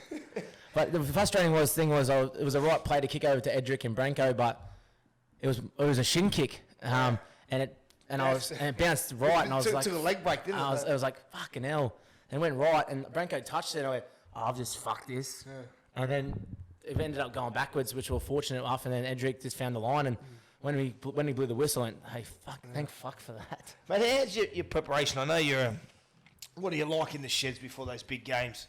Are you pretty similar with every type of game, or, I know you're a pretty relaxed type of person, obviously a hell of a competitor, like you got to be, but do you like to joke around in the sheds, or do you pick your marks and leave this? Who you can talk to? What do you like before those big games like grand finals and Origins? Oh, I think I just stay calm. Play a little bit of music, but I still talk to everyone. Yep. I still go around and just having a chat to everyone. And I don't know. I don't know, Finchy. I don't want to be up myself, but I feel like I got. You can be, yeah. I feel like I got the. Well, you're confident in what you say. What it is. It's I just got that switch where. Yeah. You can go. Where Billy has a chat or the coaching staff has a chat. And I guess when you're around those representative teams, they're there for a reason. Yeah. Like your Bellyache, you got your Mel Meninga, you got your Wayne Bennett. They've done that so much in the game. So when they talk, you want to listen. And once they say it's time to go, for some reason, I just flip a switch and I just become an absolute mongrel dog. And that's good. And you got those players who know when to go. Like you're a player, you don't have to train all week. You might have some personal shit, or you might be injured, or what. But you say you're right game day, you're going. Well, there's other players. Fucking, they need to be training all week. If they don't have the preparation behind them, they can come out and play like busted asses. You're one of those players that if you say you can go, you can go. You know what I mean? Like you're ready to go. And really, sometimes it was a bit like me. The weirder the situation, the better you go. You're one of those scallywags that you just let you play. You just want to play. Mate, you don't need the 5 days preparation. You don't need just get the footy in your hands. Let's go play footy. Yeah, well, it was funny. I trained on Friday and had a good day out. And I remember Brendan going to me, oh, well, he's going to have a fucking Barry Crocker tomorrow. And Cheese always says to me he loves when I have a shit captain's run and I throw the ball on the ground because he goes, oh, what one's on tomorrow? Yeah, right. So it's always funny when I hear that from Brendan because Brendan's the same fella as myself. And that's what I love about Cheese is just he's only one gear and that's fucking fast. Well, mate, just quickly on Origin, what was it like? A couple of things. What was it like playing under DC? I got a lot of time for DC, and I thought he did a great job captaining you boys again. What your combination looked like? It was great. How did you enjoy playing with him? Yeah, I guess my first ever Origin series in 2018, I partnered with him, and there was obviously some rough edges in that, and we obviously fixed that in 2019 and then 20, and I guess playing alongside him in more representative games, I mean, starting to feel out his game, and he's doing vice versa for myself. And like you said, mate, he's an absolute legend off the field, and he's one of the boys as well. But he's also got that good role model about him as well. Like me and yourself are very larrikins, and we've obviously got that support base around certain areas. But Cherry's got that support base all through the game, the role model. he's a good person to be a face of, but then he's also one of the boys as well. He's got like a Cooper Cronk about him. Yeah. He's a people's person, but he's also marketable as well, for the right things as well. So yeah, like me and you, we're probably struggling for marketability, but Benson and Hedges until he's you or something. Exactly. If there's any smokes or anyone out there that want to sponsor me, let me know. Mate, just a couple of questions to finish on Origin. Yeah. A two-part question. One, what was it like having two fucking hugely dominant and influential coaches, really? You got Mel and Wayne. What was that like to have both of them? And two, the future for captaincy. It is, I know Ches is captain now, but do you see, or would that be in your sights to captain Queensland down the track? Oh, it'd be nice, but it's crazy. It's crazy to say, Cam Munster's the captain of the team. Everyone probably laugh at you if they ever heard that, especially people close to me, because I'm that knocking around kind of guy that doesn't really care. But you are a leader, and you do care. Oh, I do care a lot. Like I have that persona where I probably don't look like I don't care, but I really do care about the group. But it's hard. I've been very fortunate. I've had great coaches all around me since I was 19. Yep. Wayne Bennett, Mel Meninga, and Craig. Everyone calls my dad. Yeah. He's been the best thing for me since I've been 19, and I know a lot of people come to our club and go, mate, this club's so much different to all the other clubs. But it's hard to say for myself because I haven't been at other clubs, and if I ever decide to leave, it'll probably be a real eye opener. But I probably won't have that chance until I'm 33 or 34, hopefully. Because they got tied to a long contract for $200,000 a year. They're the best. They just give me a boat instead. But yeah, look, it's great. Like I said, I've just had great people all around me, and and Mel's just like Bellyache, and I guess it's the funny thing about Bellyache is he had Tim Sheens when Tim Sheens was one of the best coaches in the world, and he's been learning off Tim Sheens, and Wayne Bennett was with Tim Sheens. Mal was under Tim Sheens. Like it's just crazy how that all circle just out of the same area. Exactly, and it shows what they've done in the game, and it's crazy. And then you got Madge that won a game at South, he's been there. Ricky Stewart's under there, Laurie Daly's. Yeah, exactly. So it's just Dave Ferner. List goes on. Mate, and you got Mooksy that's come out of the system. All the people that have been assistant coaches at the Storm under Bellyache have all gone on to head coaches. Brad Arthur, Kevin Walters now the Broncos coach. Like it's just the list goes on. I haven't got enough people. Yeah. Well, mate, let's move on to this year. Where does the team need to improve? Obviously you're champions, but if one area you're looking at you'd like to improve, where does it need to improve because they're going to be coming again for you, and that's the only way you've known about it because ever since you've been at the Storm, you've been at the top of the pops. They're going to be coming again. Where do you need to get better? Good ball. Yeah. Attacking? Yep. Yeah. Defensively, I don't think we'll change. We probably want to change a little bit just to the fact that probably leaked too many points at the back end of the year. First 16 rounds were really good. Yeah. Back end of the round after that, probably leaked to 18 plus, and that's not Bellyache's about. You know what he's like. Prides himself in defence, but good ball. I think it took us maybe 18 to 22 tackles in the cage. So I think looking at stats and stuff, a lot of teams are probably having two sets there. So if we can get better in good ball, I think that goes a long way to going back to back. But we don't want to talk about it. We just want to make sure we go all right this year. Harry Grant or Smithy, how's that going to play out? What do you, if you've got a crystal ball, do you think Harry's going to be 9, Brandon's still that 13 player? Because they both offer different strengths out there, but I think they've both got to be on the field at some stage. I was saying to Brandon when I spoke to Cheese, the ability for him, I think he's a tremendous 13. Because of the league speed, he gets up over the advantage line, he gets deep past the markers, and then they've got you blokes coming off it. He's a bowling ball. Yeah. How's Harry going to go coming back? How's he been in pre-season? How do you think he's going to fit back into the mix? Yeah, look, obviously had him on loan to Tigers, and he was leading the Dally M points at one stage there. So, yeah, no one would have obviously thought that, let alone himself, to get an Origin debut in his first year. It's crazy to think. It's almost like Cameron Smith, with his career, but. Mate, he's a little bit different to Cam. Obviously, he's a lot faster than Cam at a dummy half. Gets past the A lot quicker. So if he sees something, you got to make sure you're up flat because if you're not, he'll leave you for dead. But with Smithy, I think Smithy had that same pace. He obviously wasn't quick, but his decision making and stopping and passing was on the dime. Like he's got the best passing game. Like you would know. Like. Just doesn't throw a bad one, does he? Smithy could throw a 30-metre cutout ball to you and hit you on the chest. You didn't have to worry about where the ball was going. You know it was going here, and you just got to look on the outside because you knew where your hands were. He was hitting you. So he was hitting you. So, Yeah, obviously got to get a little bit better with Harry in that kind of regard, but just him getting out of dummy half, just got to make sure we push on him because we didn't do that in Origin 3 and he made a break and we were left for dead. So, I just got to make sure I'm up flat for him when he has a decision to go. Made the new rules, will that change the way you play much? Probably help us even more, I think. That's probably why we went so well last year, is because we didn't have to think too much.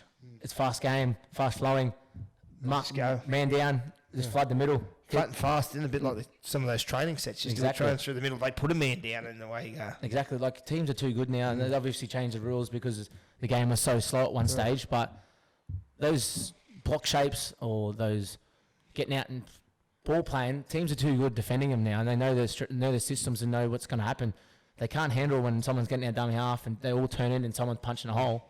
Just that ruck speed and that general speed of play, and one little bad little ankle tackle and someone starts milking it, six again, you're on the back foot again. Whether it's Smithy, Harry, well, I don't think it'll be Smithy, no one's heard from him for 6 months, but Harry, Cheese. Cameron who? Exactly. Is he still alive?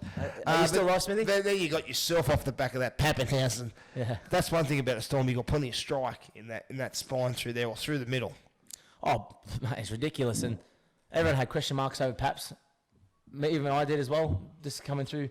Like, he was so fast, just had to work on his ball skills, but come a long way, and now he's won a Clive Churchill. And Did you think you should have got the Clive? Nah, not at all. He was too good. Do you think Smithy should have got Clive? He done well, but didn't he? Yeah, Smithy, after half-time, I said I would have gave it to Smithy, but Paps come out in the second half and blew them away, and I guess you couldn't look away from him. The big test for him too, but do you think some of those...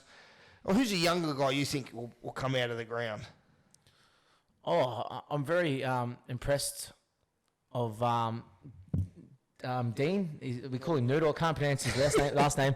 He's a young Polynesian kid. He's very hard. Like runs the ball What hard position? distance. Wing. Wing. He'll come through really good. I like the way Remus Smith is looking as well. But I think he had a few years there at Canterbury before he got injured. He was tremendous. I think he would be a great buy. Remus Smith. Well, mate, if he plays on our right wing, he'd just be as good as, if not as good as Sully in the air. I guess there's no one as good as Sully in the air, but he's up there. Sully's up there with Tupou in the air. Yeah. But I feel like we could still hit the ball up for Remus as well. He's jumped on my back a couple of times and scored. So now just the last one before we go to a new segment from brought to you by Swish. The two new co-captains, Jesse Bromwich and Dale Finucane. Yep. Two tremendous clubmen. Jesse Bromwich has been one of the, if not be the best front row consistently for the last 10 years with Hargraves and James Graham and a few others. But he's been a pillar of strength for the club, and so's Dale since he's come there. That's a good decision there with those two boys. Yeah, for sure. Dale's done so much for this club. He reminds you a lot of like Dallas Johnson or Ryan Hinchcliffe. Yep. Just that out and out competitor, and will put their body in places where people wouldn't put their feet, or sorry, put their head. Where no one would put their feet. Yeah. Yeah. So in that kind of regard, that's really good having him there, and he's always a competitor, and he's always going to do his best. Jesse, out and out deserves it. If not the best player for our club for a long time. He's been there for a long time, hasn't he? He won. No, not many people know this, but he's won 3 in a year Player of the Year awards. Yeah. Did he win them back to back? Yep, won 3 years back to back. Yep. Cooper Cronk has not won one there, so that just shows. In that time, Jesse was one of the best players in those 3 years. And there's he's playing alongside Cronk, Smith, and Slater, isn't it? Yeah, exactly. So he's playing with the big three, and you got Will Chambers that had one of them breakout years as well, and you got some of them players that are all around the team, and he's won it 3 years in a row. That just shows how good he was, or how good he still is, and for him and all the boys respect him, especially the middle. He's pretty much our big alpha dog in the middle, and he is, and what he sets of training in that as well. Exactly. You could be Cameron Smith, you could be anyone, but if you're running the ball at him, he doesn't give a shit who you are. He'll flog you from the ground up. He'll give it to you, and that just is one of the leaders that you want to see. And he does it all the time, and that's just what we admire about him. And like I said, if he's not going forward for us, we're probably going to struggle. So he's always our big alpha. Well, mate, thanks. We've got the questions now from fans. This is a new segment brought to you by Swish. The Swish product could give sports fans the most exciting and personalised fan experience from the convenience of their phone. Just a few clicks. You can give a sports fan to give you a shout out, whether it's for a birthday, just a bit of banter, for your mates, for charity, whatever. Get on heyswish.com and check it out. It's outstanding. The first one, obviously, who was your hero growing up? And who did you look up to as a young kid? Oh, being a Rocky kid, I always looked up to Darren Lockyer. Yeah. I was a mad Broncos fan at the time, and just the way he played fullback, I was always wanting to play fullback, and also the way he transitioned from probably not only the best fullback at the time To 5'8", to 5'8", and probably one of the best 5'8s the game's ever seen as well. So to be the best in both positions, that's something I really admired about as a young kid. What you want a golden boot in both positions? Exactly, so, and I don't think that's ever been done before. Did you look at anyone like a Lockyer? Oh, I didn't think I'd probably be able to be as good as Lockyer, but I just felt like when he ran the ball, things happened for him too. So, that's something that as looking back now, as a kid, I just seen the big plays that he ran, cut out balls, line breaks. But when you go back to what happened in the middle before it all unfolded, then you admire what happened. But I just thought it was real, true ability and brilliance, in which it was. Well, let's get some fan questions here. What recovery methods did you use after Origin to play in 2 days' time? I think. Is there disco biscuit? Recovery time. Which one was that? Was that when I got knocked out? Oh, yeah. Well, probably the first one. Like, how was that lead up? Because obviously you've come off a couple of days on the drink and the high of winning the grand final. Yeah, I guess I was still pretty hungover going into the first training session. I remember the next day. The photo probably didn't help much of it, but I remember just going for a little trot and felt very tight and stuff. But probably just the sauna and the spa was something that I really got into. You always talk to the older boys and the hot chook theory, open the body up. So that was probably, I don't really do too much recovery, so I probably don't really think or even ask me about recovery. If you could play with any player from the past or present, who would you pick? Oh. See, these are my fans. They come up with hard-hitting questions, don't they? Jesus. I have to say Alfie. Yeah. I'm just hearing the parties and hearing how he played and he used to always get up. I've seen some great footage. You jumping on his back. It looks like you got on great with him in the Origin camp. Yeah, he's a bit like us, Finchy. We're very serious. Yeah, serious about his game plan. Yeah. Favourite holiday destination? Jesus. I didn't mind New York, but I have to say Bali. I really enjoyed Bali. Just to get away from everything and just get away from going over there with a shitload of Aussies. Get away from all the Aussies to see more of these. This is from the Scope, no question. Just tell him he misses you. The Scope, he misses you. I miss you too, Scopey. Mate, this is from the Tash coming back. Well, this is not, but the Tash hasn't left. It's still there. It's still going strong. I know you're pretty tight with the missus now. She doesn't tell you to fucking get rid of it or what? So I got rid of it after the grand final. I did get rid of it. It was a sad time for myself. But I told her, like, I shaved yesterday or the day before, and I just left the motor saying, look, it's season's on now. You either like it or the door's there. That's right. You got to put the foot down like me. I said the door's there. My missus left. Never spoke to her again. What's only joking, doll? Love you. She's just over there. Everyone, just behind the camera, right? That camera's just right there. Love you, doll. What's the hardest part about transitioning from the fullback to 5'8" at the time? Probably more organisation, I reckon. Because I reckon when you're at fullback, you can give the half an option and say, look, I'm here on this and this and that. But I feel like you got to organise the whole side, not the whole side, but your edge, plus getting the middles or the ruckies in the spot. So you want them and yell out to Smithy and say, "Oh, Harry, or I want this play this and let's get to this spot for that."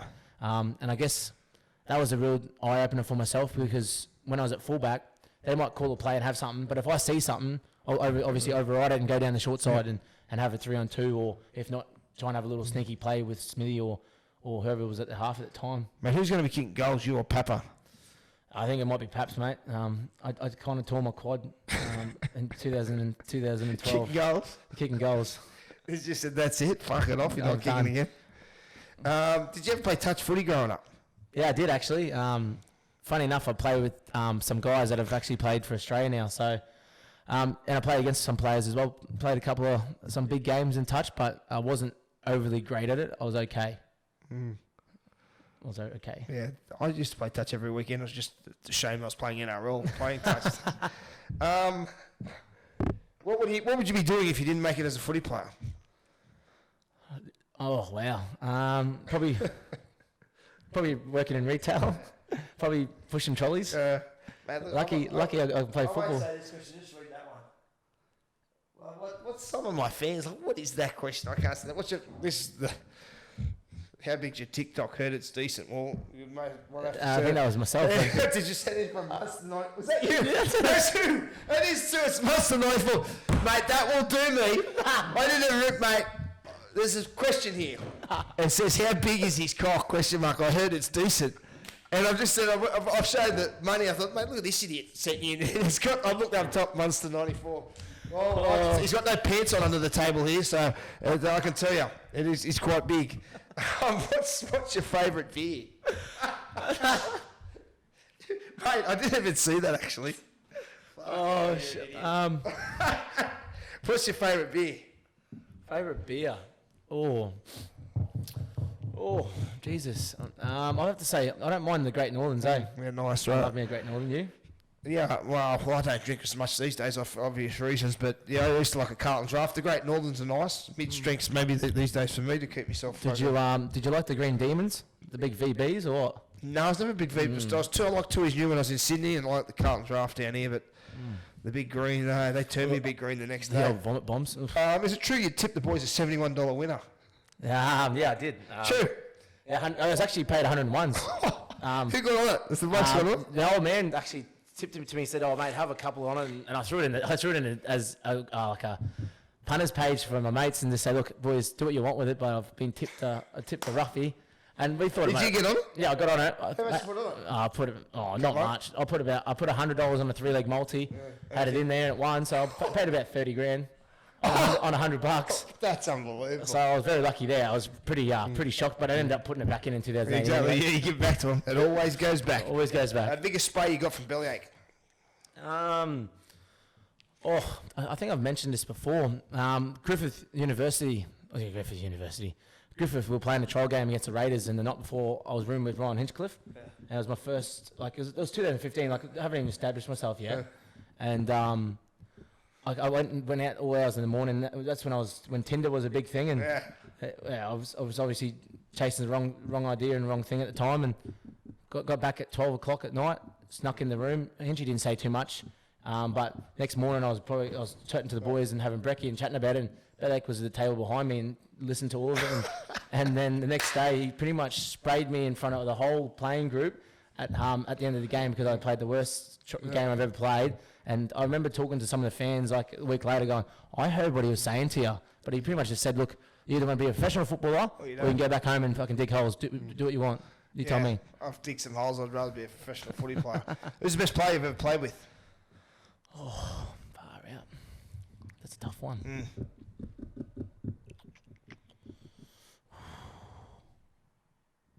Ability-wise, Billy, smarts, Smithy. But then you got Coops there as well. So you don't fucking sit on the fence. If you got to pick one, you're playing the game for your life. If you're playing the game for your life, who are you picking? You can only pick one. Who you got? Far out. You just got to probably think who won't listen to this coverage so you don't offend. Who's the one? Oh, Smithy won't be listening to this. They haven't spoke to me in 6 months. That's spoke to anyone. Yeah, no, have you still there, Smithy? Oh, Jesus. I'll go Bill. Joey or JT? Oh, fuck. Mate, I know, we're Queensland, aren't you? It's hard for you. Oh, but I love both of them. Yeah. They both could play. Oh, mate. Different eras too. Can I toss that up? Yeah. They're both great. Both goats. What's the hardest training session you've done? At Storm. What are the hardest training sessions? Beach session with John Donahue. Yeah. And the final question, the top 3 Storm players you'd take on a trip away or a bender or a drink. Who's your top 3 teammates you'd take? From Storm? Yep. From any time? From I've played? No, from any time you've played. Any Storm teammate you've played with. Jesse Bromwich is there. Yep. Can I have 4? Yeah, you can have 4. You haven't even given me your second one yet. I'll go the 2 Bromwich boys. Yeah. Kevy. Kevin Proctor. I'll go 5 actually. Yeah, that's fine. Make it 5 anyway. Beautiful. Yep, the Bromwich boys, Cheese, Kevy, and Chambers. Very beautiful. Mate, thanks for taking time out. And if there's 6 up in the next one, I'll come and join you. If there's a ringing, you're definitely in there, mate. Mate, thanks for taking time out, mate. Good luck this year.